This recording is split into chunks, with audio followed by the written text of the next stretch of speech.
Hello friends, welcome to educational academy. आज हम पढ़ेंगे जो डी इंडस्ट्रियलाइजेशन, हमारा उद्योग का कैसे पतन हुआ था भारत में, उसके बारे में पढ़ेंगे। और शुरू से अंत तक जो भी कैसे हुआ उसके बारे में समझेंगे। देखो, अगर हम डी इंडस्ट्रियलाइजेशन की बात करें तो इससे पहले आपको समझना होगा कि भारत की इंडस्ट्री कैसी थी। अगर भारत की इंडस्ट्री कैसी थी उसके बाद हम समझेंगे कि अगर किस टाइप की थी, उसके इंट्रोडक्शन जानेंगे। उसके बाद क्या कारण रहे और क्या रीजन रहे कि इंडस्ट्री हमारा पतन हो गया, क्या डी इंडस्ट्रियलाइजेशन हुआ, और डी इंडस्ट्रियलाइजेशन के बाद हमारा उसके बाद उसके परिणाम क्या रहे। तो इन तीनों के ऊपर चर्चा करेंगे, डिटेल एनालिसिस करेंगे और काफी अच्छा लगेगा आपको। बहुत इंपॉर्टेंट टॉपिक है। देखो, अगर हम बात करें डी इंडस्ट्रियलाइजेशन की तो हमारा भारत पहले कैसा था। देखो, अगर मैं बात करूं शुरू से, जब इंडिया का इंडस सिविलाइजेशन की बात करें, इंडस सिविलाइजेशन से ही भारत एक कृषि प्रधान देश रहा है। आपको बता रहा हूं कि एग्रीकल्चर इकोनॉमी रही। एग्रीकल्चर, हमारा भारत एग्रीकल्चर इकोनॉमी रही है। शुरू से ही हमारा एग्रीकल्चर इकोनॉमी रही है और इसी के आधारित, मतलब कृषि पर आधारित, हमारा जो है कृषि पर आधारित अर्थव्यवस्था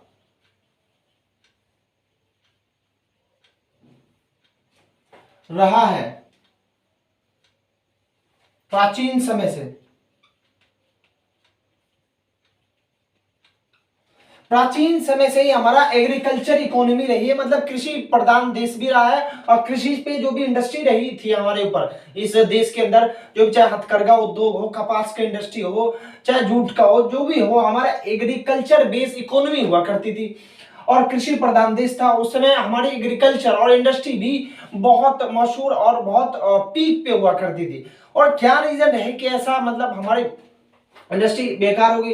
अगर हम इसके बारे में इंट्रोडक्शन और जान ले, अगर शुरुआत में देखो, शुरू से ही हम अपने कारीगर, अगर हमारे कारीगरी के कारीगरी किसी भी मामले में हो, उद्योग हो हमारा, चाहे उद्योग, इसमें उद्योग देखें, उद्योग चाहे कुटीर उद्योग हो, कुटीर उद्योग, हथकरघा उद्योग,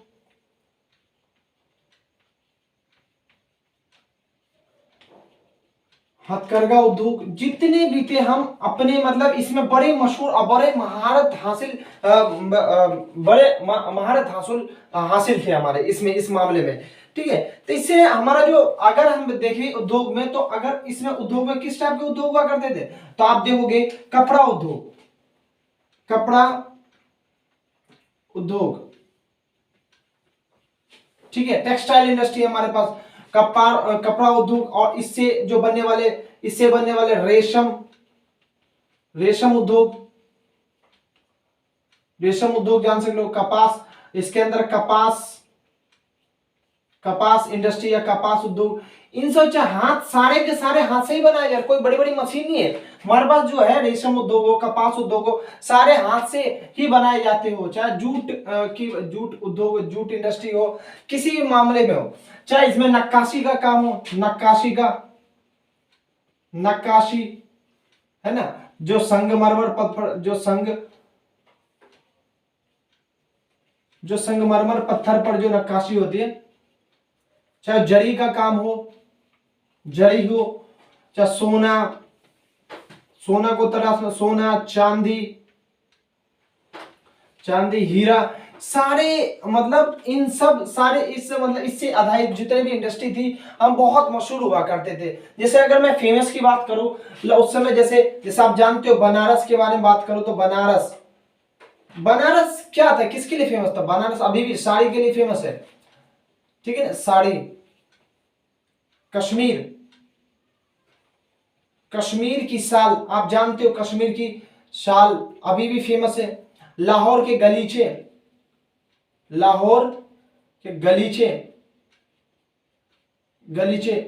ठीक है ना, ये सारे आप देख सकते हो कितना। उस समय भी आप देख सकते हो नागपुर के सिल्क।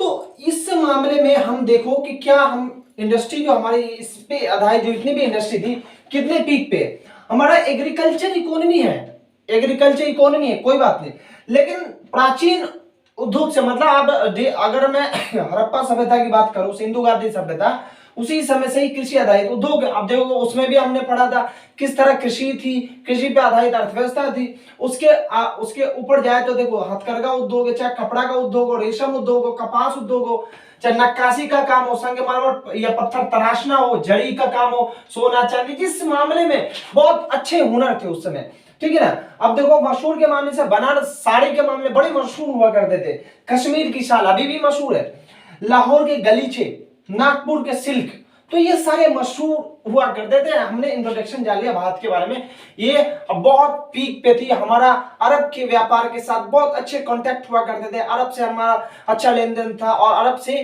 के व्यापारी उस हमारी वस्तु को यूरोप ले जाया करते थे, इस्तांबुल वगैरह के रास्ते पे, जो तुर्की के होते हुए रास्ते, ये यूरोप में ले जाया करते थे, और इस टाइप से हमारे पास विदेशी पूंजी का भंडार हुआ करता था। और उस समय हमारी भारत की जो भारत एक सोने की चिड़िया कही जाती थी। अब इस जो सोने की चिड़िया का शब्द है ना, अब क्या वजह हुए, क्या थे, क्या आखिर ऐसा हो गया जो इन सोने की चिड़िया में कि मतलब खत्म हो गया, भारत एक खोखला बन गया, तो उनके बारे में पढ़ते हैं। देखो आपको इन सबों के बारे में पता है कि भाई इस समय हमारी इंडस्ट्री बहुत बढ़िया है, पीक पे, बहुत अच्छे फल फूल रहे हैं, ठीक है। अब देखो इसमें एक चीज की एंट्री होती है, किसकी, यूरोपीय कंपनियों की एंट्री होती है। किसकी एंट्री होती है, जितने भी यूरोपीय कंपनी होती है, यूरोपीय कंपनी का आवागमन, ठीक। अब देखो जब यूरोपीय कंपनी का आवागमन होता है, देखो अगर मैं यूरोपीय कंपनी का आवागमन के बारे में डेट निकालूं तो ये आप स्टार्ट शुरू में देख लीजिए। अगर मैं पुर्तगाल की बात करूं, पुर्तगाल, ये मैं पहले ही बता चुका, फिर भी ये 1498 में ही आ चुकी है, ठीक है। अगर मैं इनकी बात करूं, फ्रांसीसी कंपनी, डच, तो ये 1595 में। अगर मैं बात करूं ईस्ट इंडिया कंपनी, तो ये आ चुकी है 1600 में। अगर मैं बात करूं फ्रांसीसी कंपनी, 1664 में आई थी। तो इस टाइप से भारत में इन्होंने ये भारत में आ चुके हैं, और भारत को बहुत सारे क्षेत्र को, जैसे आप देखोगे पुर्तगाल इस वाले एरिया पे बहुत अच्छा कारोबार मतलब जमा लेते अपने आप को, ठीक है। और आप देखोगे डच वगैरह पूर्वी पार्ट पे डच अच्छे से जमा लेते, और इस वाले पार्ट पे ये सारे देखोगे तो क्या है, आपको दिखेंगे भारत की इस वाले ये वाला पार्ट, ये दिखेंगे, ये ईस्ट इंडिया कंपनी के क्षेत्र में आ जाता है, ये भी ईस्ट इंडिया कंपनी, ठीक है, ईस्ट इंडिया कंपनी के क्षेत्र में। ये पुर्तगाल के क्षेत्र में, पुर्तगाल, ठीक है। अब ये देखो डच के क्षेत्र में, और कुछ गिने हुए क्षेत्र में देखो डच और वो फ्रांसीसी कंपनी अपनी अपनी सिक्के जमा लेते, फ्रांसीसी, ठीक है। तो इस टाइप से आपने देखा कि किस क्षेत्र में ये कैसे कैसे भारत में आए हैं, और भारत में इनमें से देखोगे तो सिर्फ ईस्ट, ये सारे यूरोपीय कंपनी का आवागमन है, ठीक है। अब चलो आवागमन हुआ तो आवागमन होगा, कोई बात नहीं, अच्छी बात है, आए। तो प्रारंभ में क्या हुआ, इन सारी कंपनियों का राजाओं द्वारा स्वागत किया गया। तो इन सारे, अगर मैं बात करूं इन सारे प्रारंभ में ये व्यापार पार किए, और इसी के बदले आप देखोगे भारतीय व्यापार किए, ठीक है ना। और इससे किसका व्यापार किए, मसाले का व्यापार किया, और किसका, तो आप देखोगे सूती वस्त्र, और किसका, तो रेशमी वस्त्र, और किसका, तो आप देखोगे रेशमी वस्त्र, बहुत सारे हैं, आप देख सकते हो, इतने बदले में ये सारे इन सबों का व्यापार करते। इसके बदले में इसके बदले में भारत में क्या होता है, विदेशी मुद्रा का भंडार हो जाता है, विदेशी मुद्रा का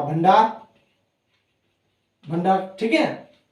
विदेशी मुद्रा का भंडार होता है मतलब पैसे, पैसे का आवागमन, मतलब विदेशी मुद्रा का भंडार, विदेशी मुद्रा का आवागमन हो गया, ठीक है। अब इसके बदले में हमारी वस्तु, और इस समय हमारी वस्तु बहुत प्रसिद्ध हुआ करती थी क्योंकि हाथ से बनाए गए थे और हाथ से बनाई गई क्वालिटी में अच्छी हुआ करती थी। यूरोप में जाते थे और लोग आसानी से देखते थे और देखने में भी अच्छी लगती थी और आसानी से खरीद लेते थे, और इसकी वजह से ही विदेशी मुद्रा का हमारे पास आने लगे। और इसी की वजह से आप देख सकते हो, इसलिए प्रारंभ में भारतीय राजाओं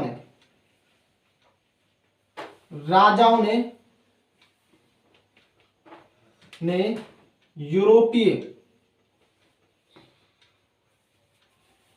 कंपनी का स्वागत किया, ठीक है ना। ये आपको समझना है क्यों स्वागत किया, आपको ध्यान रखना। अब ये सारे फिर बाद में विरोध करेंगे। ये शुरुआती समय का बात बता रहा हूं, ये बहुत शुरुआती समय ये विदेशी मुद्रा का भंडार हुआ और बहुत अच्छे दाम भी मिल रहे थे क्योंकि उस टाइप की क्वालिटी वाली गुड्स हुआ करती थी। और ये क्या हुआ, मसाले का व्यापार किया, सूती वस्त्र का, रेशम का, इन सब का व्यापार करके हमारे इस चाहे मसाले आधारित इंडस्ट्री हो, सूती आधारित इंडस्ट्री हो, रेशम या वस्त्र, जिस भी आधारित इस सब के मामले में हम संपन्न और बहुत आगे बढ़ रहे थे। अब क्या हुआ, इन्होंने, चलो ठीक है ये सब बढ़िया है, चलो अच्छा चल रहा है, लेकिन अब देखो एंट्री क्या होती है, एक पीरियड होता है, at the end of period 1757 एक वॉर होता है, प्लासी वॉर, जो आप सब जानते हो किसका वॉर होता है। अगर मैं बात करूं इसमें किसका हस्तक्षेप, तो अब मैं इसमें इसको मिटा देता हूं। अब यूरोपीय कंपनियों का राजनीतिक हस्तक्षेप, ये सारे आपको, ये जो है ये सारे अपनी जगह सीमित हो जाते, ये भी अपनी जगह सीमित, खत्म, ये भी अपनी जगह सीमित, लेकिन ये बेचारा, ये जो है ये निकल के बाहर आता है और क्या करता है, ये राजनीतिक हस्तक्षेप, राजनीतिक हस्तक्षेप कैसे करते हैं, राजनीतिक हस्तक्षेप आप देखोगे आसानी से आपको समझ में आएगा, खुद टफ है, बिल्कुल आसानी से, और काफी मजेदार टॉपिक है क्योंकि देखो पढ़ने से ज्यादा आपकी सोच विकसित होना चाहिए। अगर आपका सोच विकसित नहीं है तो आप ये नहीं कर पाओगे, नहीं कैपेबल हो, क्योंकि एग्जामिनर जो आपको क्वेश्चन देंगे बड़े घुमा के देंगे। अगर आपकी सोच विकसित, अगर आसानी से लिख सकते हो और पूरा एक लिमिटेड आंसर, एक होता है ना सटीक आंसर, तो आपको सबसे पहले सोच विकसित करना पड़ेगा। सोच विकसित कैसे होगा, जब तक आपका कंसेप्ट क्लियर नहीं हो, और कंसेप्ट में क्लियर करवा रहा हूं तो आसानी से देखिए और समझिए। तो राजनीतिक हस्तक्षेप के बारे में बात करें तो राजनीतिक हस्तक्षेप में देखिए क्या होता है, ये 1857 ये आता है, आपको एक पीरियड आता है 1757, ये सब आपको पता है, ये पहले मैं बता चुका। 1757 प्लासी का युद्ध, प्लासी का युद्ध, ठीक है। उसके बाद देखोगे फिर आता है 1764 में, किसका युद्ध होता है, बक्सर का युद्ध। प्लासी बंगाल में पड़ता है, किसके बीच में हुआ था, तो नवाब सिराजुद्दौला, नवाब प्लस अंग्रेज के बीच में, ठीक है ना। इसमें क्या हुआ था, नवाब, इसमें भी नवाब क्या रहते, तीन रहते, पहला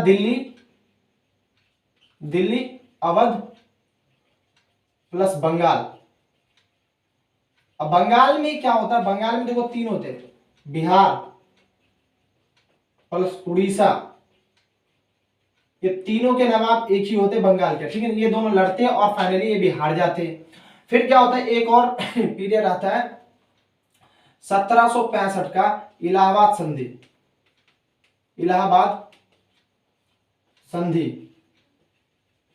ठीक है। इलाहाबाद संधि में क्या होता है, दो चीज डिसाइड होता है, एक तो राजस्व का काम, राजस्व, और एक होता है निजामत का काम, ठीक है ना। इन दोनों को यही व्यवस्था को बोलते हैं देवध शासन। क्या बोलते हैं, देवध शासन। मैं पहले बता चुका हूं क्या है देवध शासन, इसको एक्सप्लेन नहीं करूंगा।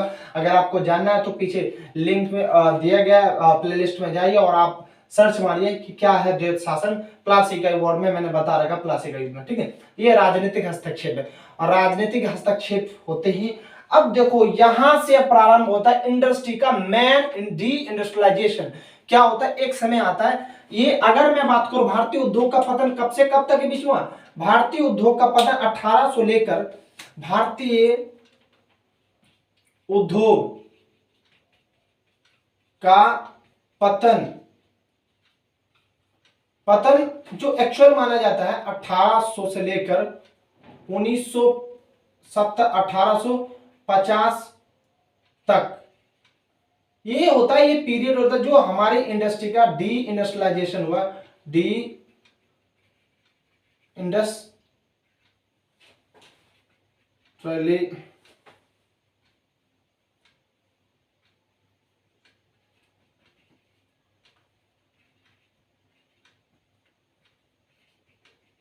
डी इंडस्ट्रियलाइजेशन हुआ, विऔद्योगिकरण इस समय हुआ। कैसे, क्यों हुआ, आखिर इसी समय क्यों हुआ? देखो मैं की बात बता रहा हूं कि एक चार्टेड एक्ट आता है, आपको पता है एक चार्टेड एक्ट आता है 1813 का चार्टेड एक्ट आता है, आपको पता है 1813 का chartered act, chartered India act, chartered act आप देख लो, चार्टेड एक्ट आता है। इसमें क्या बताते हैं, इसमें east India company, east India company मतलब ईस्ट इंडिया कंपनी का मोनोपोली, मोनोपोली खत्म, एकाधिकार खत्म, अधिकार खत्म।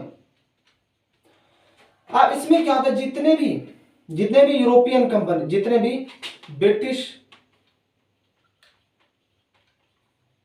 कंपनी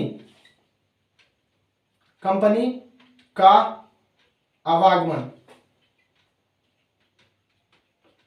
ब्रिटिश कंपनी का आवागमन होता है, ब्रिटिश कंपनी का आवागमन हुआ। ब्रिटिश कंपनी के आगे हमारे भारतीय जो इंडस्ट्री थी वो टिक नहीं पाई, जैसे ब्रिटिश कंपनी का आवागमन हुआ, ठीक है ना। पहला जो अगर मैं बोलूं पहला अगर कारण बताऊं तो एक होता है कि 1813 का चार्टर्ड एक्ट भी एक माना जाता है भारतीय, मतलब बोल सकते हैं कि भारतीय 1813 का चार्टर्ड एक्ट भी भारतीय उद्योग का पतन के कारण बने, पतन डी इंडस्ट्रियल ये पीरियड। मैं अगर कारण की बात करूं, अगर इनके कारण के बारे में एक बार और देखो, ब्रिटिश कंपनी का आवागमन होता है, उसी में सारा कंपटीशन बढ़ जाता है। कंपटीशन बढ़ने की वजह से, जब कंपटीशन बढ़ेगा तो भारत की वस्तु जो हाथ से बनाई गई वस्तु है, और हाथ से बनाई गई वस्तु महंगी पड़ गई, और वो मशीन से बनाई गई वस्तु सस्ती पड़ गई, और इसी वजह से भारतीय बाजारों में ब्रिटेन से मंगाई गई वस्तु बढ़ गए, भारतीय बाजारों में ब्रिटेन से आई गई वस्तु बढ़ गए, और भारतीय जो वस्तु थी उनकी कीमतें हाई होने के कारण बिक नहीं पाई, और हम आखिरकार फाइनली क्या हुआ कि हमारी इंडस्ट्री का डी इंडस्ट्रियलाइजेशन हुआ। अब इसको एक्सप्लेन करते हैं, समझते हैं क्या है, क्या कारण क्या रहे कि भारत में उद्योग का पतन के कारण। अगर कारण पे चर्चा करें तो इनको समझो क्या क्या कारण रहे हैं। भारतीय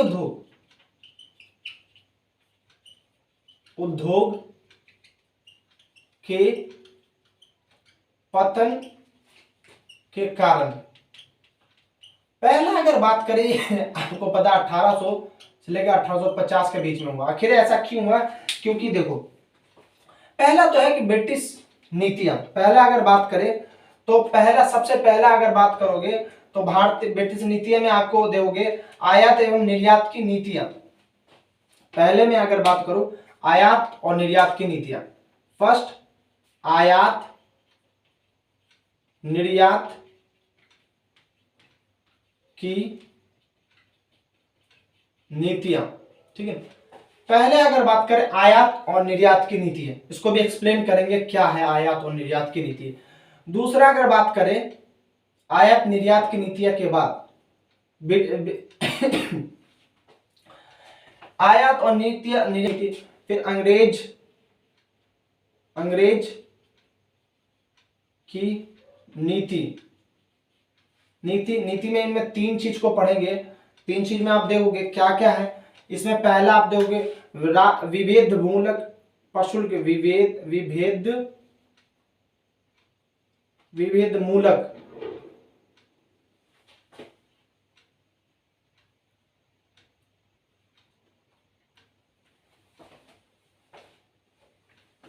विभेद मूलक प्रशुल्क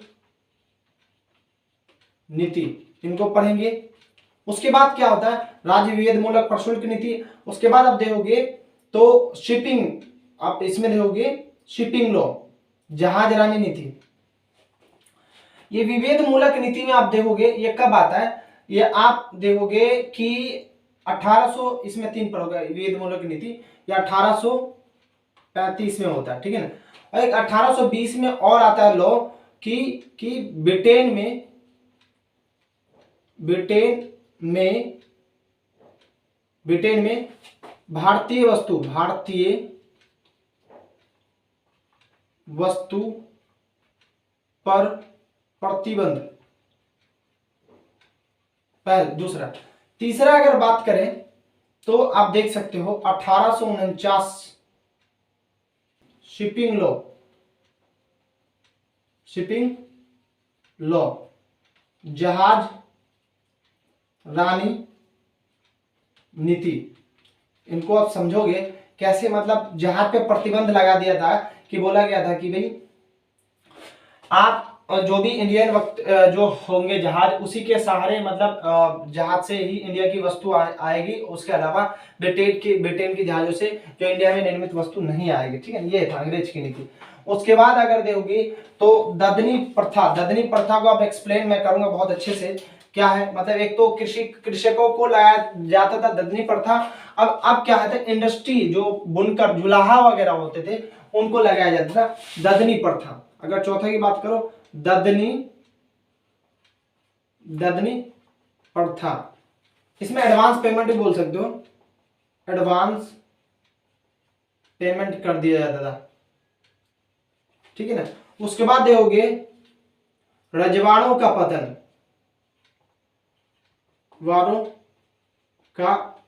पतन, इन सारे की वजह से हमारे इंडस्ट्री, मतलब जो तहस नहस हुई है, इनको एक्सप्लेन करेंगे। देखो क्या है, अगर पहली बात करें आयात और निर्यात की नीति में, आयात निर्यात की नीति क्या है, कि आयात और निर्यात की नीति, इससे भारतीय इंडस्ट्री कैसे प्रभावित हुई, इनको सबसे पहले जानेंगे। देखो आयात निर्यात की नीति को सबसे पहले देखो क्या है, कि इस समय ब्रिटेन औद्योगिकृत, ब्रिटेन में औद्योगिकरण के कारण इंडस्ट्री काफी मात्रा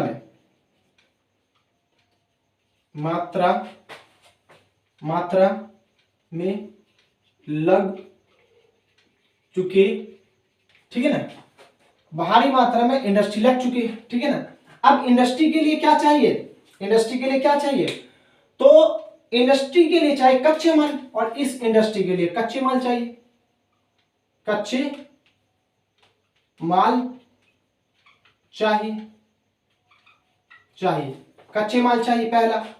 पहला अगर बात करें इस इंडस्ट्री के लिए कच्चे माल चाहिए, पहला अगर मैं बात करूं कच्चे माल चाहिए। दूसरा, निर्मित वस्तु के लिए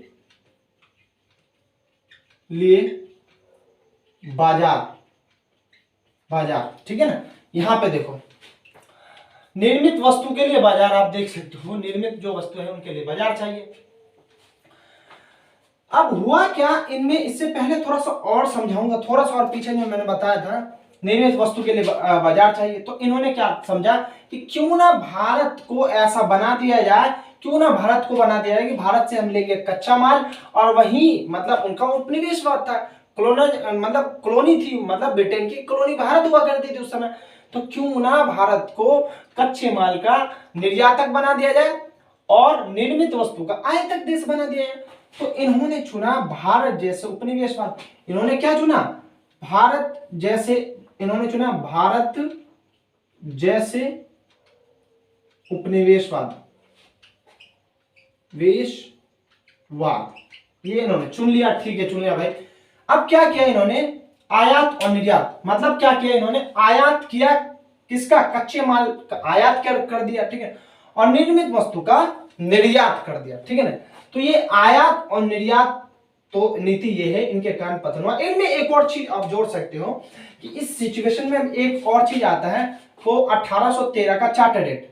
1813 का पहले मैंने बताया आयात निर्यात की नीति, और इसी में देखो 1813 का चार्टेड एक्ट।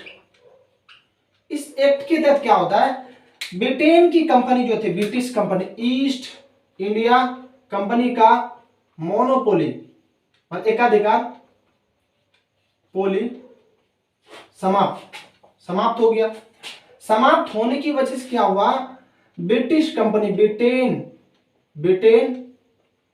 की कंपनी भारत आने लगी, ठीक है। जब ये कंपनी भारत आई तो क्या हुआ, ये कंपनी भारत आई तो अपनी वस्तु को बेचना स्टार्ट कर दी, अपने वस्तु को बेचना स्टार्ट। जब ये भारी मात्रा में इंडिया में कंपनी आने लगी, और भारत एक मतलब उपनिवेशवाद देश था, और भारत में जिस मर्जी जैसे चाहे वो कर सकते थे, तो ये बहुत बड़ी मात्रा में ब्रिटेन में कंपनी भारत आने लगी। और जब भारत आने लगी तो अपने साथ क्या आ गई, बड़ी इंडस्ट्रियलाइजेशन हो चुका है वहां पे। अब जब वो अपनी कंपनी का वस्तु यहाँ पे बेचेंगे, अपनी वस्तु को क्या करने लगे, अपनी वस्तु बेचने लगे, ठीक है, अपनी वस्तु बेचने लगे। और इनके आगे सबसे बड़ा कॉम्पिटिटर क्या था, भारतीय वस्तु मतलब जो कंपटीशन में था, जो कॉम्पिटिटर, आप कॉम्पिटिटर समझते हो भारतीय वस्तु। तो भारतीय वस्तु क्या होती थी, महंगी हुआ करती थी, भारतीय वस्तु महंगी, और ये जो वस्तु सस्ती हुआ करती थी, चीप, ये कॉस्टली और ये चीप हुआ करती थी। क्यों, आखिर क्यों भाई, क्योंकि ये जो इनकी ब्रिटेन की जो वस्तु थी, ये क्या हुआ करता था, ये इसकी जो इंडस्ट्री से निर्मित जो वस्तु थी सस्ती हुआ करती थी, मतलब ज्यादा कॉस्टली नहीं, ब्रिटेन मतलब जो इंडस्ट्री से मशीन से बनाई गई वस्तु है तो सस्ती होगी ऑटोमेटिक। हाथ से इंडिजीनियस गुड्स थे, मतलब जो हाथ से बनाई गई वस्तु थी। जब जो हाथ से बनाई गई वस्तु महंगी होती थी, देखने में अच्छा लेकिन महंगी हुआ करती थी। और क्या हुआ, इनके ऊपर क्या, ये इनके आगे टिक नहीं पाई, और क्या हुआ, ब्रिटेन की जो वस्तुएं थी इनसे भारतीय बाजार पट गए, मतलब भारतीय बाजार जो है ना भर गए। और जब भारतीय बाजारों में ब्रिटेन की सस्ती वस्तु आने लगी, तो भारत में क्या हुआ, ऐसा सिचुएशन आ गया, एक ऐसा दौर, द एंड ऑफ टाइम, एक ऐसा देखने को मिला कि भारतीय वस्तु बहुत महंगी हो गई, और विदेश तो छोड़ दो, इंडिया में बिकने के लिए मतलब नहीं बिक पा रही थी। विदेश में तो छोड़ दो, विदेश में तो छोड़ ही दो, इंडिया तक मतलब इंडिया के अंदर भी नहीं बिक पा रही थी। क्यों, पहली बात तो इसका कंपटीशन, दूसरी बात जब यहां से वहां जाती थी हमारी वस्तु ब्रिटेन के अंदर, तो वहां पे भाई टैक्स भी हाई हो जाता था और इसकी कॉस्टली भी हाई हो जाती। इसकी वजह से ये भी 1813 का भी चार्टर्ड एक्ट के तहत एक कहीं ना कहीं इंडस्ट्री का पतन हुआ, इसमें सहयोग किया। तो आपने आयात और निर्यात की नीति भी को देखा। अब देखते हैं राज्य की विभेद मूलक से, राज्य की नीति, अंग्रेज की नीति अगर बात करें, अंग्रेजों की नीति, इस नीति में आप बहुत अच्छे से एक्सप्लेन समझ सकते हो, कोई भी ज्यादा टफ नहीं है। अगर आप लिंक कर रहे हो, जो जीके या जनरल स्टडीज पढ़ने का एक ही तरीका भाई, आप लिंक करिए, बिना लिंक करे हुए आपको कुछ समझ में नहीं आएगा। अंग्रेज की नीति के बारे में बात करें तो अंग्रेज की नीति में मैंने 3 चीज लिखवाया था। एक राज्य के विभेद मूलक प्रशुल्क नीति, तो राज्य का विभेद मूलक प्रशुल्क नीति क्या, विभेद मूलक प्रशुल्क नीति, ये क्या है, देखो यहां पे क्या है, भारतीय से निर्मित वस्तु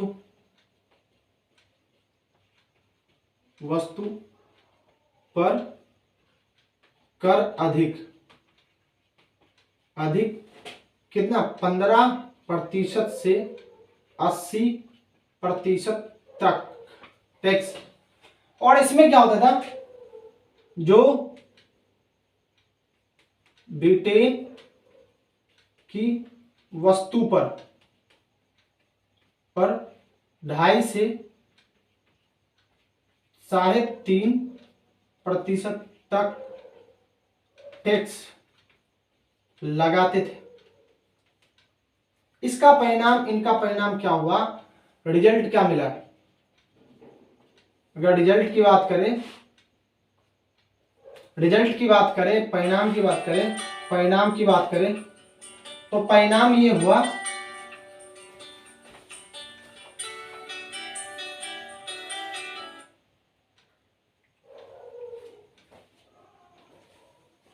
भैया, अम्मी का फोन है, ले याद कर दे बाहर।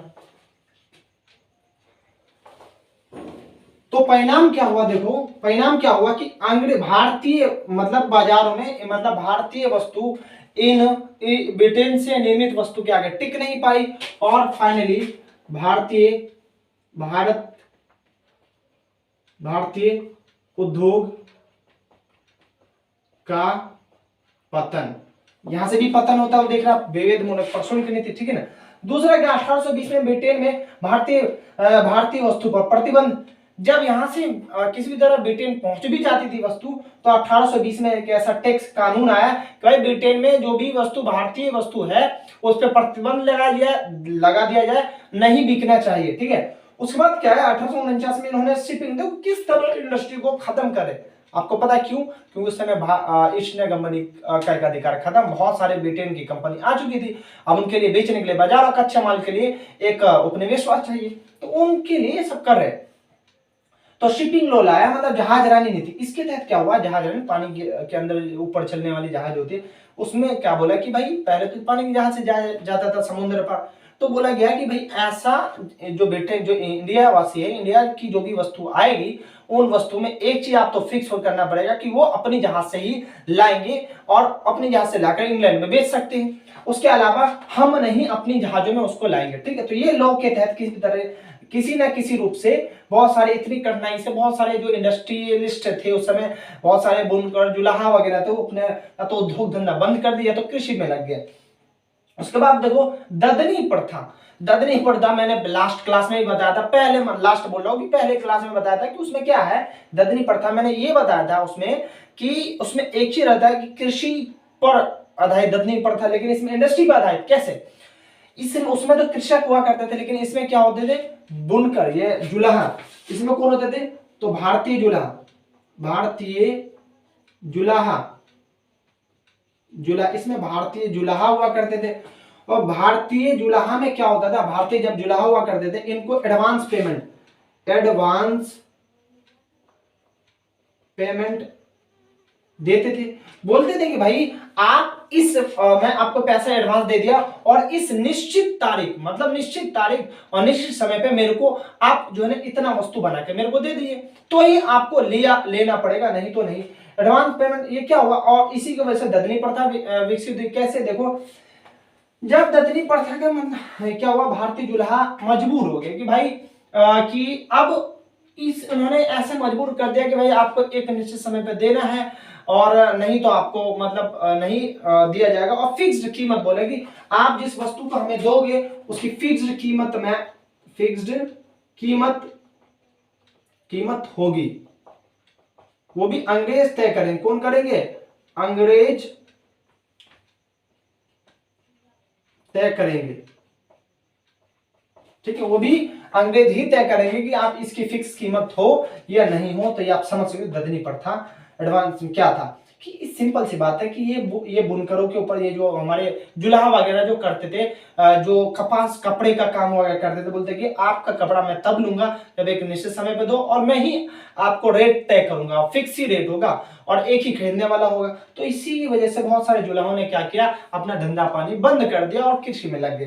तो इस तरह भी बहुत सारे इंडस्ट्री को मतलब पतन होते हुए देखने पड़ा। उसके बाद रजवाड़ों का पतन, देखो कभी कभी क्या, बहुत सारे नया वस्तु, कीमती वस्तु हुआ करती थी, और क्योंकि उस समय अंग्रेज तो लेते नहीं थे, बहुत सारे इनका रोजगार चलता था, मतलब जो ये क्या करते थे कि बहुत सारे कीमती वस्तु बनाते थे, हाथ से बनाई गई महंगी और कीमती हुआ करती थी, तो ये सब राजवाड़े वगैरह लिया करते थे अपने महलों में सजाने के लिए, और से वस्तु भी ले लिया करते थे, और उनसे उनको रोजगार ही मिल जाया करता था जो ला के देते थे वस्तु।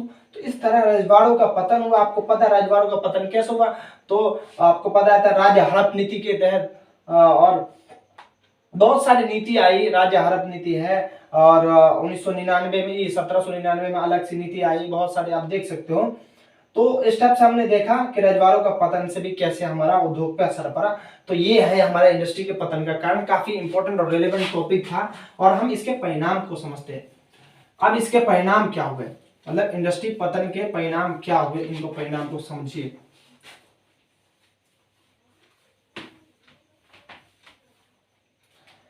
परिणाम क्या हुए,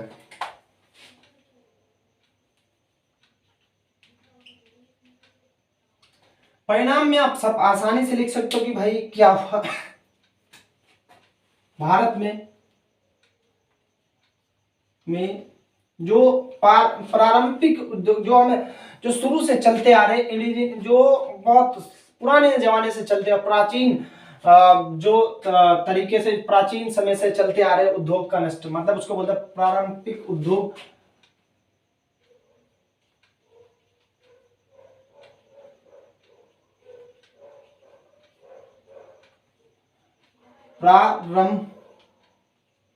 प्रारंभिक उद्योग का पतन, प्रारंभिक उद्योग का पतन, ठीक है ना। इसी का जब प्रारंभिक उद्योग का पतन हो जाएंगे तो क्या हो, हमारी पूंजी संचय में कमी, क्या होगा, पूंजी संचय में कमी, बेरोजगारी, कृषि पर दबाव बढ़ा, कृषि पर दबाव बढ़ा तो बेरोजगारी, लोग अधिक से अधिक मात्रा में कृषि में लगने लगे तो बेरोजगारी, बेरोजगारी किस लिए, कैसी बेरोजगारी, तो छिपी बेरोजगारी,